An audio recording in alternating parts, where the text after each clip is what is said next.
Okay, so 4 ways in which your childhood is influencing your relationship.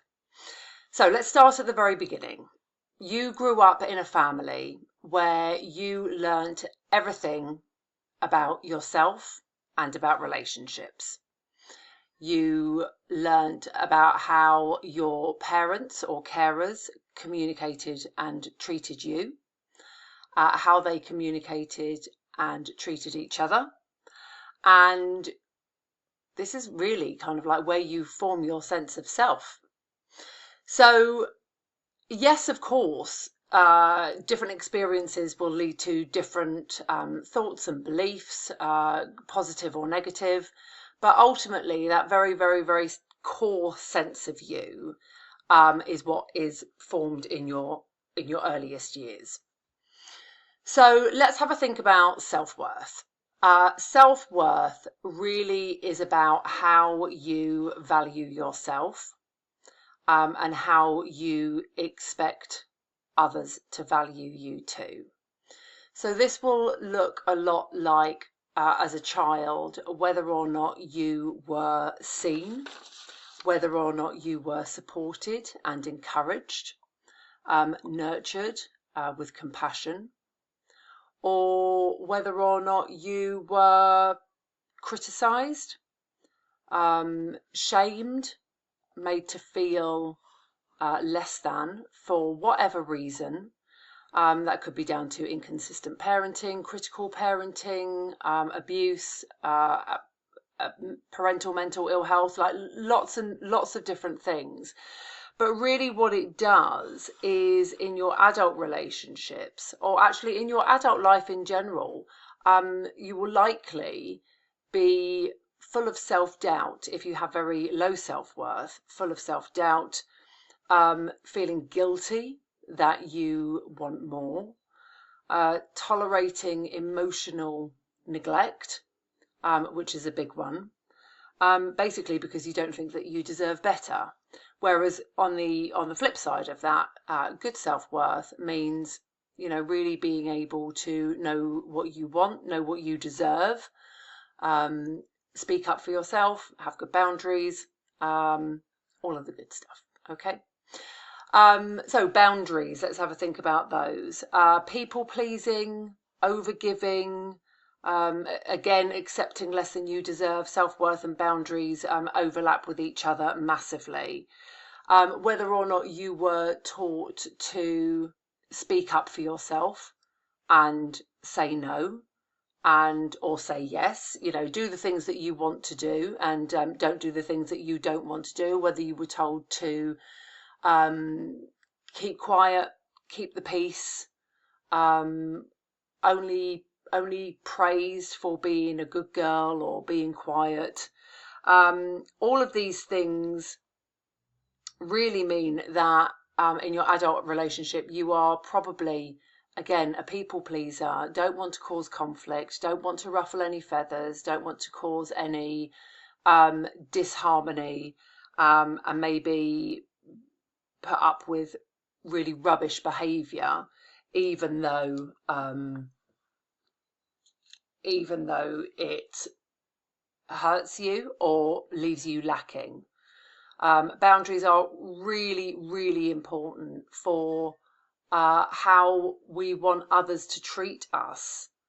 And, one of the great things about being able to instill those boundaries is that actually I think it increases your self-confidence, because once you actually learn to speak up for yourself and say, I won't tolerate this, I don't want this, I don't want to be spoken to like this, I don't want you to behave like this around me, which is good boundaries, obviously, that really helps you to increase your self-esteem, feel good about yourself, increase your self-worth, and it's just generally really good.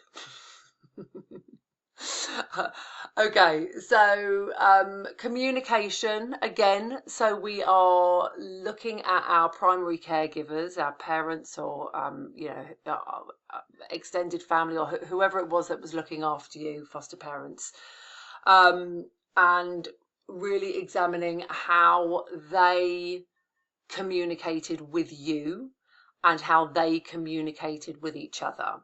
I see this pattern acting out quite a lot in the work that I do, in terms of one person being a really good communicator and the other person generally not being a very good communicator. That's a massive sweeping statement. It's not always like that. But there usually is one who is really on point with their thoughts and feelings and able to articulate them and share them, and the other one who either shouts and screams or shuts down completely.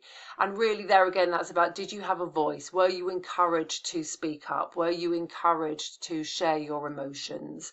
Were you told to keep quiet and just sweep everything under the rug? Like, how did your parents manage conflict? Did they shout and scream? Did they throw things? Did one stonewall, like just go silent and just silence them out? What did it look like? How did they express their love to you? Like, how did they deal with conflict with you? How did they deal with love with you? Like, where is your voice? Do you feel you have a voice or not? Like, do you feel able to, in fact, actually, to be honest with you, do you even know what your feelings are? Because a lot of the time, actually, I've seen with men and women just actually not actually knowing really what those feelings are on a deeper level. And of course, if you don't know what you're feeling, then you can't communicate it. So, yeah, just, have a think about which parent, if at all, you might not be, but are you mimicking one of your parents' styles? And then the final one, which is the one I love, I love them all, but is really thinking about your attachment style and whether or not you are secure or whether you are anxious or avoidant. So your attachment will be based on your primary caregiver and whether or not you were nurtured as a child and responded to and met with compassion and met with love, and really growing up to know that you matter and that somebody is there in your corner and has your back. Conversely, either with a parent who is inconsistent or critical or abusive, you may well be avoidant or anxious, have difficulty. Well, let's do avoidant first. So avoidant would be being overwhelmed by intimacy, shutting down quite a lot, needing your own space quite a lot, not really not able to be vulnerable, not able to really be fully in the relationship because your guards are up, your barriers are up, because it just feels safer that way. And a deep and meaningful connection where you are vulnerable and where you might get hurt is scary and overwhelming. For the anxiously attached, it would be like much more of a needy energy, needing constant reassurance, needing affirmation, having fear of rejection, fear of abandonment, which of course causes its own problems, lack of trust, because your partner isn't going to really find that attractive, to be honest with you, because being needy isn't that attractive.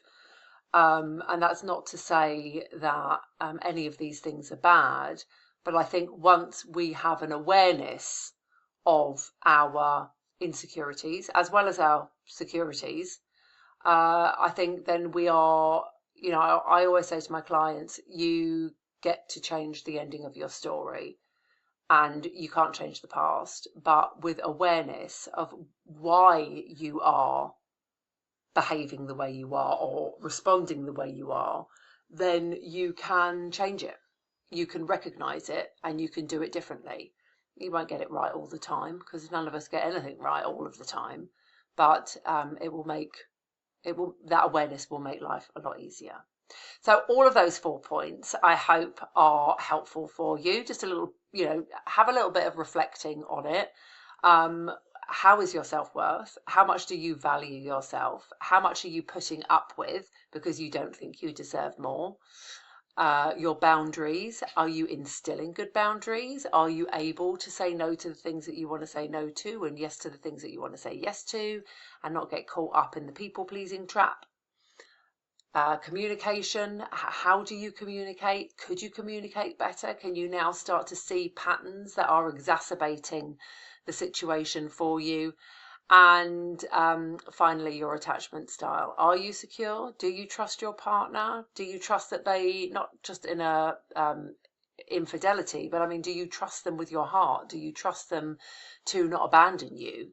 Do you consider them to be your rock?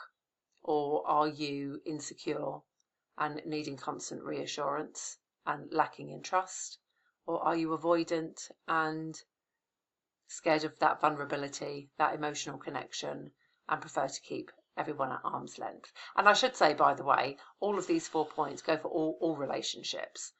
All relationships have the same fundamental needs. We all need to feel valued. We all need good boundaries. We all need to be able to communicate our thoughts and feelings effectively. And there's always an attachment there. So there we are. I hope that's been helpful. Do feel free to direct message me on Facebook if you want to find out any more about what I do and how I work. And otherwise, thank you for watching. Take care.